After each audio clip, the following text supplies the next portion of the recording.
Bonjour, c'est Clémentine Portier-Kaltenbach. Soyez les bienvenus au cœur de l'histoire.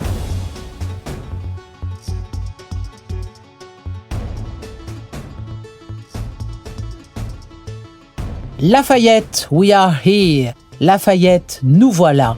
C'est par cette formule tonitruante que le colonel Stanton, aide-de-camp du général Pershing, commandant en chef du corps expéditionnaire américain, conclut le discours qu'il vient de prononcer sur la tombe de Lafayette au cimetière de Picpus à Paris.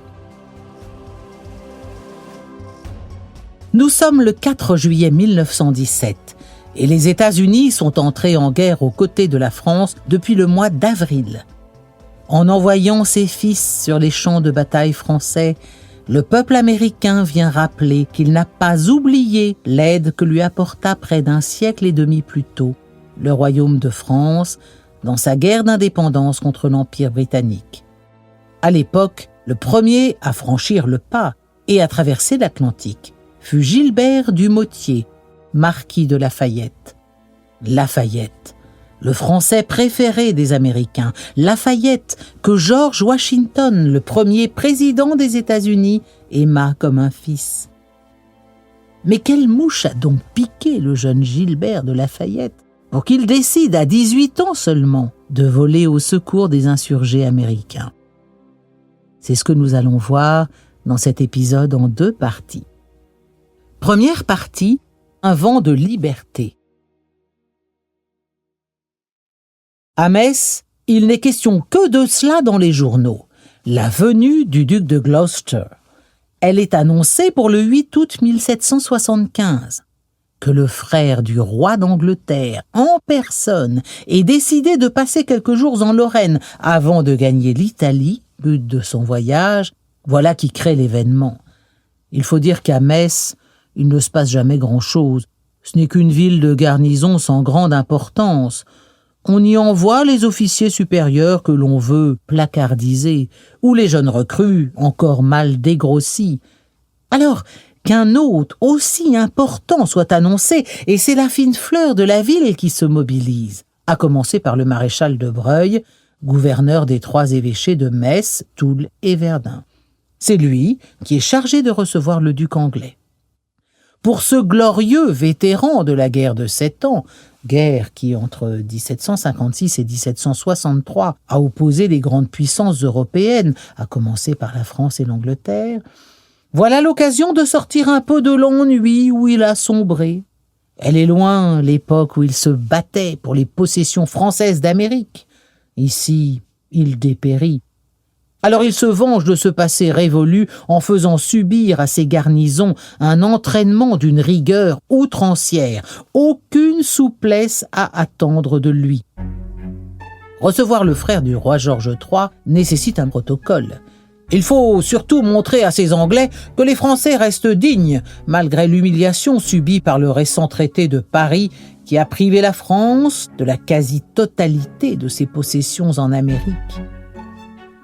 Pour ces quelques jours où le duc de Gloucester se trouve à Metz, avant de visiter Lunéville et Strasbourg, la municipalité va mettre les petits plats dans les grands. Il faut distraire son Altesse et bien sûr la régaler. Nous possédons à Metz depuis plus de 8 jours son Altesse royale, Monsieur le duc de Gloucester, qui voyage avec la princesse son épouse, leur enfant et une nombreuse suite.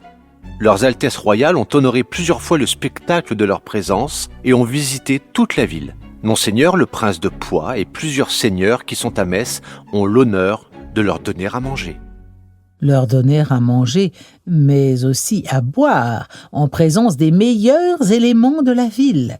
Et comme le gouverneur est absent ces jours-là, c'est ce prince de Poix, mentionné dans le journal, qui s'occupe de recevoir le duc. Pour pouvoir faire bonne figure, il s'efforce de dénicher dans son entourage toute personne susceptible de briller un tant soit peu devant le prince. Parmi elles, un jeune capitaine qui lui est apparenté, puisqu'il a épousé la petite-fille de son oncle, le maréchal Louis de Noailles. Ce jeune homme se nomme Gilbert de Lafayette. C'est un officier très prometteur. Envoyé à Metz pour se perfectionner, il se languit de la capitale et brûle de trouver une occasion pour se faire remarquer. À 18 ans, il est né le 6 septembre 1757, il est animé de tous les idéaux propres à son âge, n'aime rien tant que d'échanger ce qu'on appelle alors les idées nouvelles, liberté, justice, égalité. Lafayette se rêve en champion de ces nobles principes. Comme beaucoup de jeunes nobliaux français de son âge, il a été nourri au lait de la Grèce et de la Rome antique. Dans son cœur, les idéaux républicains font bon ménage avec les rêves de conquête et de gloire. Rebelle, comme on peut l'être à 18 ans, il n'a pas manqué à l'école d'attirer l'attention de ses maîtres. Arrivé au collège, je ne fus distrait de l'étude que par le désir d'étudier sans contrainte. Je ne méritais guère d'être châtié, mais, malgré ma tranquillité ordinaire, il eût été dangereux de le tenter, et j'aime à penser que, faisant en rhétorique le portrait du cheval parfait, je sacrifiais un succès au plaisir de peindre celui qui, en apercevant la cravache, renversait son cavalier. Voici donc le jeune officier, attablé en bonne compagnie en cette soirée du 8 août. Il est entouré de son parent, le prince de Poix, d'un certain nombre d'officiers de la garnison, du duc de Gloucester et de son épouse. On a souvent évoqué à tort la présence du gouverneur Louis de Broglie. Ce soir-là, il n'est pas dans la région et s'est fait représenter par le maréchal du camp, un certain Séguier. C'est lui qui s'est occupé de réunir les prestigieux invités dans le pavillon des officiers et non pas, comme on l'a souvent avancé, dans l'hôtel du gouvernement. Le vin coule à flot. On sert du champagne, bien sûr, mais aussi du vin d'Alsace. Et puis, afin de montrer qu'en matière de bon goût, la France a toujours une longueur d'avance, on verse au duc de Gloucester un vin parfumé à la rose. L'alcool délie les langues. On croyait recevoir un Anglais tout entier acquis à la cause de l'Angleterre, mais il n'en est rien. Le duc s'avère le plus féroce ennemi de la politique de son frère le roi George III, notamment sur le sujet des colonies d'Amérique. Gilbert de Lafayette tend l'oreille. Le duc, qui s'exprime dans un français impeccable, raconte les événements récents. Dans les possessions anglaises d'Amérique, on veut se débarrasser de la tutelle de l'Angleterre. Les rebelles, ceux qu'on appelle déjà les insurgents, les insurgés, veulent l'indépendance. Placés sous le commandement d'un certain George Washington, un général qui s'est déjà illustré dans la guerre de 7 ans, ils ont besoin d'une aide urgente pour continuer la lutte. Rébellion, liberté, indépendance. Ces mots frappent au cœur le petit capitaine Gilbert de Lafayette. Alors que son grade devrait l'engager à une certaine réserve, il se lève. Comme toujours, lorsqu'un convive s'exprime après s'être longtemps tu, on l'écoute avec une attention particulière. S'il faut des volontaires pour traverser l'Atlantique et se battre aux côtés des insurgés, il sera lui, Gilbert de Lafayette, le premier à partir. Du premier moment où j'ai entendu prononcer le nom de l'Amérique, je l'ai aimée. Dès l'instant où j'ai su qu'elle combattait pour la liberté, j'ai brûlé du désir de verser mon sang pour elle. Les jours où je pourrai la servir seront comptés par moi dans tous les temps et dans tous les lieux, parmi les plus heureux de ma vie.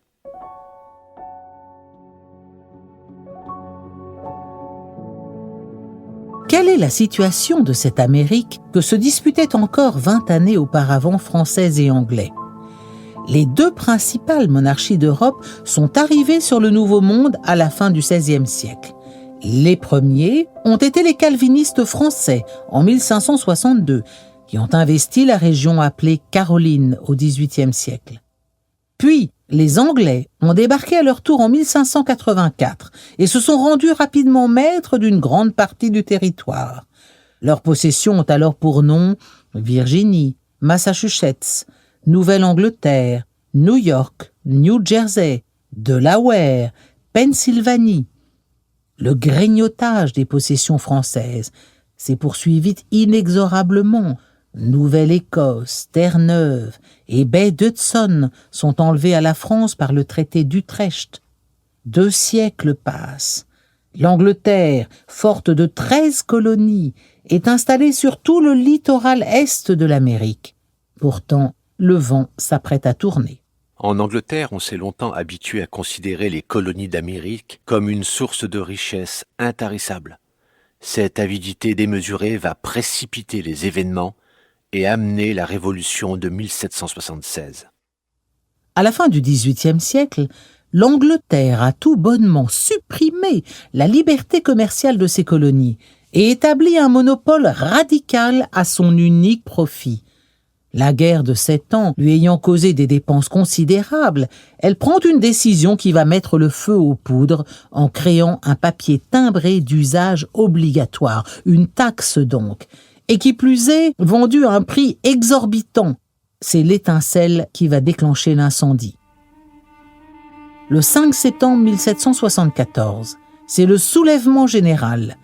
Le Congrès américain réuni à Philadelphie pose les premières bases de l'union des 13 États pour l'indépendance.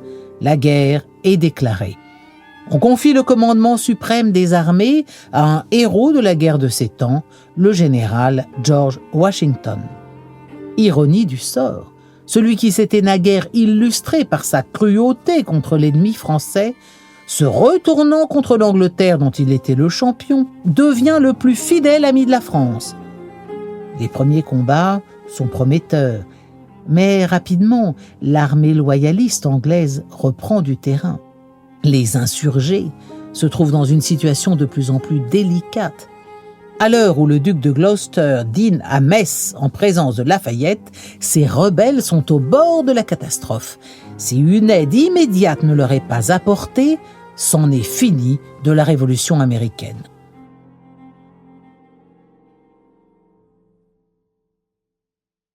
Mais à Paris, que pense-t-on de la situation ? Louis XVI, tout en souhaitant garder une attitude précautionneuse vis-à-vis de l'Angleterre, voit cependant d'un assez bon œil tout ce qui contribue à affaiblir la puissance économique de la perfide Albion. La perfide Albion, c'est ainsi qu'on surnomme alors l'Angleterre. Albion, du mot latin albus, blanc, désignant les blanches falaises de l'Angleterre. Avec son premier ministre, Vergennes, le roi de France suit les événements avec le plus grand intérêt. Dans les salons parisiens, à la cour, il n'est plus question que de cette guerre d'indépendance. Pourtant, on reste dans le domaine de la discussion. À aucun moment il n'est question d'intervenir dans le conflit. On fait même interdiction formelle à tout Français de rejoindre le camp des insurgés. Le cœur de Lafayette a pris feu pour la cause des rebelles américains. Il veut partir. Marié, il est depuis peu père d'une petite fille, mais sa vie de famille ne peut le détourner de son but. C'est d'abord dans les sociétés de pensée qu'il cherche à trouver des appuis. À la fin de l'année 1775, il est initié à la franc-maçonnerie au sein de la loge dite de la Candeur. Être devenu franc-maçon lui fournit l'occasion de rencontrer l'Américain Benjamin Franklin, qui l'est aussi, et qui, à partir d'octobre 1776, va devenir l'ambassadeur officieux des États-Unis en France. Dès lors, Gilbert de Lafayette dispose d'un réseau de relations qui vont lui permettre de concrétiser son projet. Dans un premier temps, de se libérer de ses obligations militaires. Il demande un congé qui lui est accordé le 11 juin 1776 grâce à l'appui de sa belle-famille. Les tracasseries financières lui sont épargnées.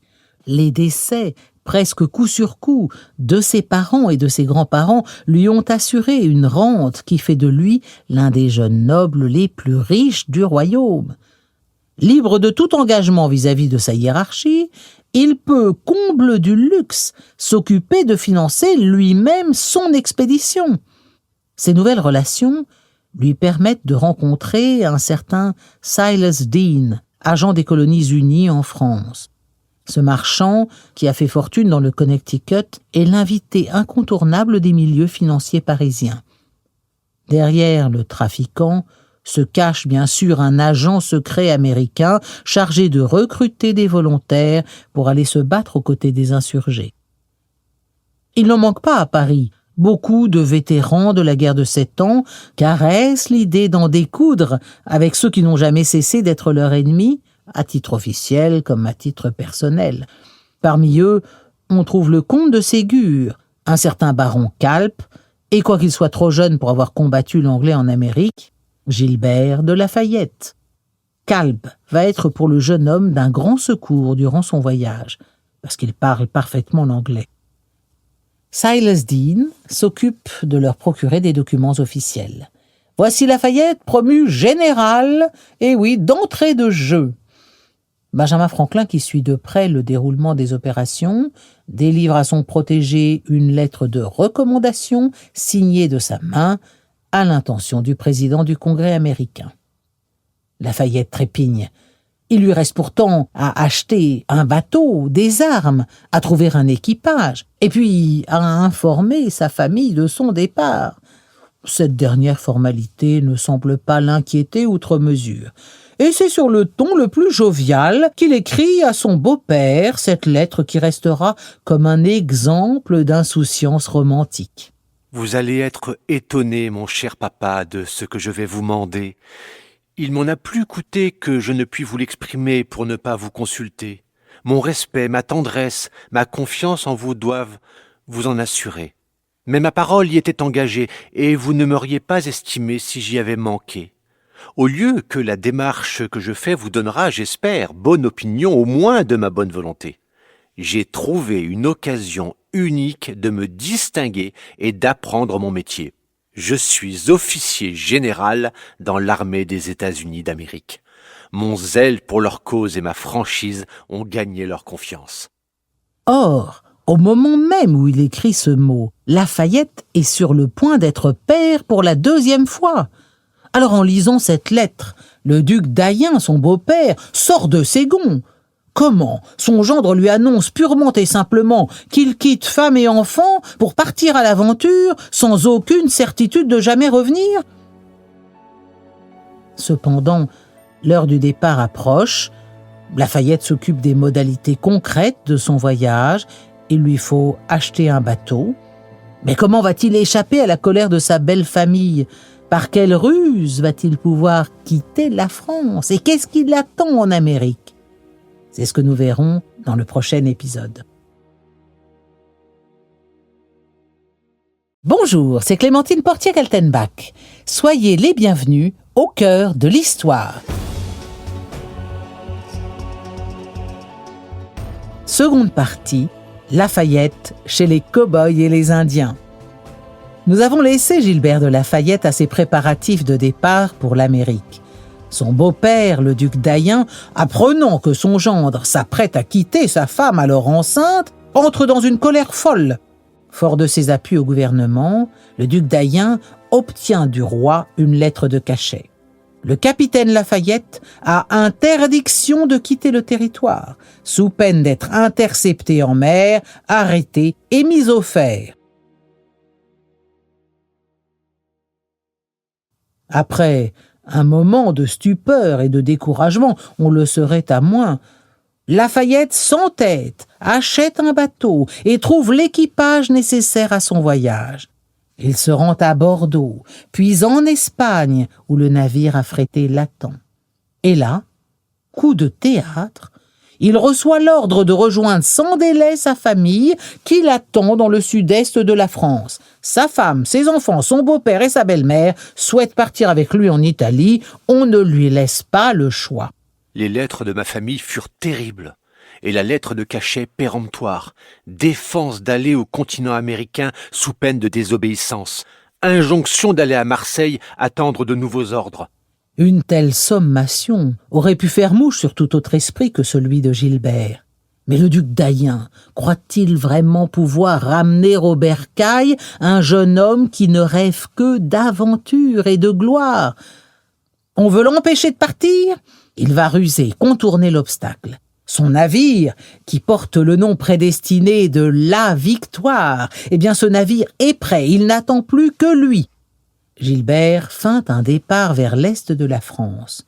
Puis, ayant revêtu un déguisement, il vire à bride abattue vers l'Espagne. Le 7 avril 1777, il arrive sur le petit port de Los Pasajes de San Juan, près de la frontière espagnole. Le capitaine, un certain Le Boursier, l'attend. La Victoire est entièrement équipée. Si tous les uniformes ont été achetés comme prévu, l'armement est le maillon faible du dispositif. Le navire n'a en tout et pour tout que 2 canons. C'est peu, quand on sait que les flottes anglaises et françaises rivaliseront de zèle pour arrêter celui qui est un déserteur pour les uns et un ennemi pour les autres. Lafayette a déjà prévu le pire. On gagnera l'Amérique d'un seul trait, sans escale. L'entreprise est si extravagante qu'il a pris soin de cacher ce détail à Le Boursier. Ce dernier, persuadé qu'on met le cap sur les îles, ignore encore qu'il n'est pas nommé capitaine pour une croisière d'agrément, mais pour une mission de guerre. Gilbert ne s'en inquiète pas, il sera bien temps, une fois en mer, de contraindre Le Boursier à changer de direction. Après tout, le propriétaire du bateau, c'est lui. Une fois au large, Lafayette écrit enfin à son épouse.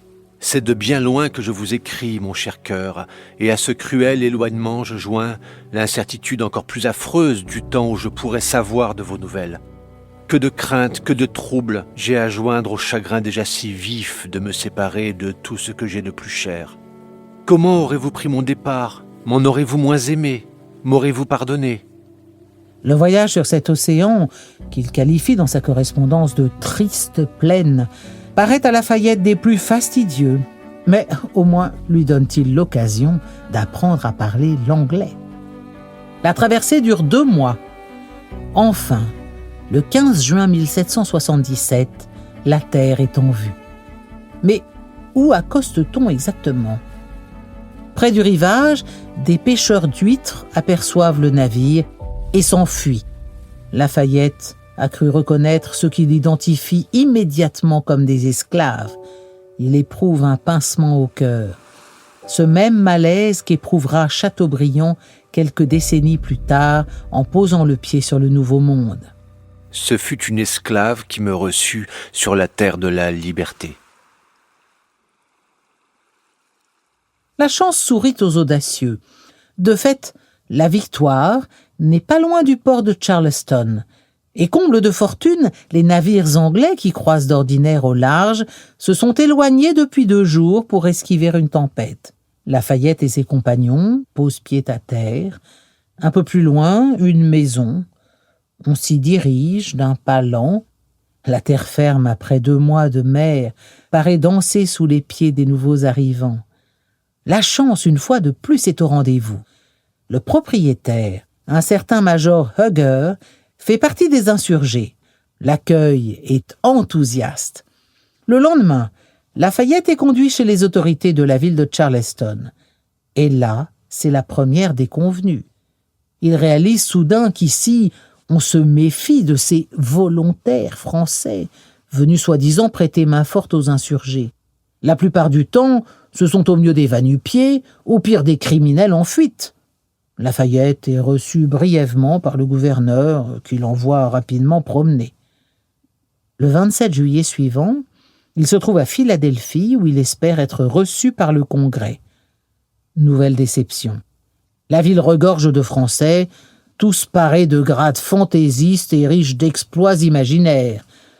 La seule vocation sincère, c'est d'étaler leurs nombreux mérites pour délester les Américains de leur argent. Gilbert de Lafayette accuse le coup. Mais on ne saurait venir aussi facilement à bout de son enthousiasme.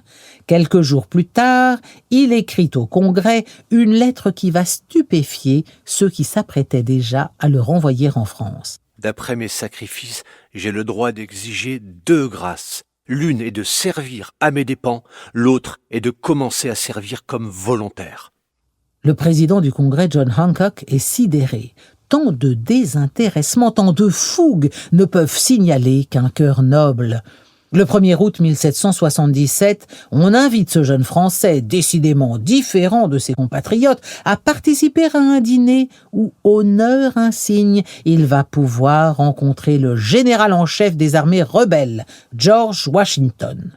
Le jour venu, dans la foule d'officiers et de notables qui remplissent la salle du Congrès, Lafayette identifie immédiatement celui qui va devenir pour lui un mentor et un père. Âgé de 45 ans, c'est un homme de noble prestance. Dans ce groupe d'hommes en uniforme, Gilbert distingue du premier coup d'œil celui qui est le chef suprême de la Révolution. Il va droit vers lui, comme poussé par une force magnétique. Cette majesté naturelle, cette courtoisie bienveillante et réservée à la fois à l'égard de chacun des autres, quel que soit le grade ou la fonction, sont des signes qui ne trompent pas. Il n'a pas 20 ans, mais il a déjà rencontré des rois, des princes, des chefs d'armée, des hauts dignitaires de toutes sortes, en Angleterre comme en France, et aucun de ces grands personnages qu'il a eu le privilège d'approcher n'avait l'allure, le maintien, la présence en un mot, de ce chef d'une troupe de révoltés. En ce début août 1777, une des plus grandes histoires d'amitié de la fin du XVIIIe siècle commence à être écrite.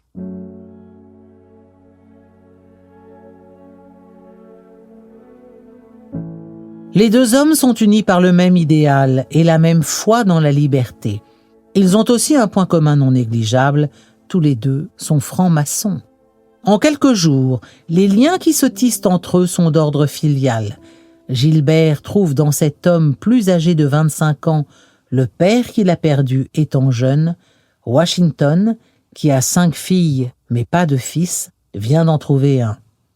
Il confirme Lafayette dans ses galons de général, lui dresse au fil des jours un état des lieux de la rébellion. La situation est loin d'être reluisante. L'armée est mal organisée, les soldats sont en guenilles. Pour la plupart, ce sont des trappeurs, des paysans ou de simples cow-boys. L'armement manque cruellement.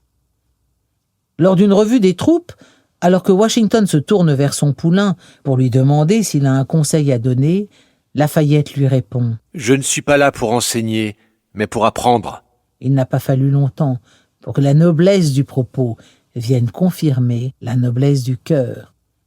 L'histoire semblait s'être arrêtée un instant pour donner à ces deux êtres d'exception de se rencontrer dans le silence d'une paix comme instaurée pour la circonstance. Mais elle va reprendre son cours avec furie. Dès le mois de septembre, l'Anglais menace de nouveau. La Royal Navy, débarquée dans la baie de Chesapeake, fond dans les terres. Il s'agit de contourner les insurgés et de les prendre en tenaille. Le 11 septembre, Washington prend la décision d'attaquer la colonne du général Cornwallis qui se trouve vers la rivière Brandywine. Le but n'est pas d'écraser l'ennemi, mais de sortir de la nasse où il veut enfermer l'armée insurgée. Lors de cette bataille, Washington parvient à rompre l'encerclement. Lafayette se distingue par son courage et par sa capacité de commandement. Blessé au mollet par une balle de fusil, il s'est fait remettre en selle, a réorganisé son unité et l'a menée avec lui hors du piège dont elle n'aurait jamais dû sortir. Pour lui, qui vient à peine de fêter ses 20 ans, c'est une grande victoire. Ses faits d'armes sont cités au Congrès. Ceux des insurgés qui doutaient encore de sa vaillance sont forcés de reconnaître sa valeur. Soigné par les frères Moraves, une congrégation religieuse protestante, il savoure les premiers délices d'une gloire convoitée depuis l'enfance. Non seulement il est général à 20 ans, mais l'armée qui lui a été confiée est en tout point conforme à son idéal. C'est une armée d'hommes prêts à mourir pour le seul nom de liberté. Pourtant, tout va très mal. La force des armées anglaises est écrasante. Le 26 septembre, Washington est contraint d'abandonner Philadelphie. Retranché à Valley Forge en Pennsylvanie, son armée dépérit. Lafayette, durant le terrible hiver 1777, se rapproche de ses soldats dont il partage le dénûment, en même temps que les espérances. Il s'impose encore, ce général de 20 ans, par son sens de l'équité, son aptitude à commander sans humilier ni brutaliser. Ce sont pourtant des bougres durs à mener, ces Virginiens qu'il a reçu l'ordre de diriger sur Valley Forge. Les pires soldats de l'armée américaine, selon les colonels et les généraux qui les ont commandés. Grossiers, brutaux, ivrognes, chapardeurs, querelleurs, forte-tête, arrogants, indisciplinés sur toute la ligne, ne comprenant que les coups de gueule et les coups de poing bien assénés. Durant des semaines, alors que le découragement semble gagner toute la hiérarchie, Lafayette veille sans relâche au maintien de la discipline. C'est dans ces conditions plus qu'incertaines qu'une nouvelle venue de France va raviver la flamme sur le point de s'éteindre. La France, qui a déjà reconnu l'indépendance des États-Unis, a contracté avec la nouvelle nation une alliance militaire et signé un traité commercial. Un nouvel élan est donné aux insurgés. Lafayette est nommé à la tête de l'armée du Nord. On lui confie la mission de chasser l'Anglais hors du Canada, pas moins. Une opportunité extraordinaire pour venger le traité de Paris qui a naguère privé la France de ses terres canadiennes. Il ne pourra, hélas, réaliser ce rêve. L'armée qu'on lui confie est hors d'état de combattre, surtout dans les conditions climatiques très difficiles qu'elle va devoir affronter. Il ne se décourage pas pour autant. Le Canada, c'est aussi toutes ces tribus indiennes qui étaient auparavant alliées de la France et que les Anglais ont achetées à coups de distribution d'armes et de rhum. Le 9 mars 1778, Lafayette, mandaté par le Congrès, se présente seul lors d'un rassemblement de plusieurs tribus. Il y risque sa peau, ou plutôt son scalp, mais une fois encore, la fortune lui sourit. Il a choisi de s'exprimer en français. Or, de nombreux Indiens ont le souvenir de ce temps où les Français, leurs alliés, étaient leurs frères de sang dans cette guerre de 7 ans que les Anglais avaient appelée French and Indian War. Toujours est-il qu'à peine a-t-il parlé quelques secondes, qu'un homme se lève au milieu des autres. C'est un Français, un ancien soldat de Louis XV. Resté sur place après le départ de ses compatriotes, il a décidé de se faire indien. Lafayette est aussitôt adoubé. Une clameur joyeuse s'élève dans l'assemblée. Les chefs de tribu le baptisent aussitôt. Il sera Cayoula, cavalier intrépide. Ce nom a déjà été porté par les plus prestigieux guerriers indiens. Tous se lèvent pour acclamer celui qu'ils considèrent dès lors comme l'un des leurs. Oneidas, Cayuncas, Mohawks, Tuscaroras, Senecas, approuvés par les Iroquois, vont dès lors se rallier à l'insurrection, aux côtés des armées de Washington. Après avoir conquis le cœur des cow-boys de l'armée insurgée, Lafayette a conquis celui des Indiens. Cependant, les renforts attendus de France sont arrivés. La flotte française, restaurée avec brio par Louis XVI, s'est augmentée de 55 navires de guerre et de dizaines de frégates. Hélas, les amiraux désignés par le roi pour prêter main forte aux insurgés vont se montrer bien en dessous de ce qu'on attend d'eux. L'amiral d'Estaing, notamment, qui commande l'ensemble de la flotte, enchaîne les bévues, puis les échecs. Les mouvements désordonnés qu'il imprime à ses bateaux manquent même de déclencher une insurrection chez les Américains, qui croient à une désertion des Français. Lafayette, épuisé par des mois de bataille, n'a guère de force pour s'occuper de ce mauvais commandant. Après avoir calmé la foule qui s'apprêtait à lyncher l'amiral, il obtient l'autorisation de revenir en France, non sans avoir été cité au Congrès pour gallantry, skill and prudence, bravoure, compétence et prudence, et avoir reçu en cadeau une épée gravée de ses insignes de franc-maçon. En janvier 1779, Lafayette embarque pour la France. Il reviendra 1 an plus tard sur les terres de ses gloires. Mais pour les Français comme pour les Américains, il a déjà inscrit son nom dans l'histoire comme héros des 2 mondes. Il n'a pas 22 ans.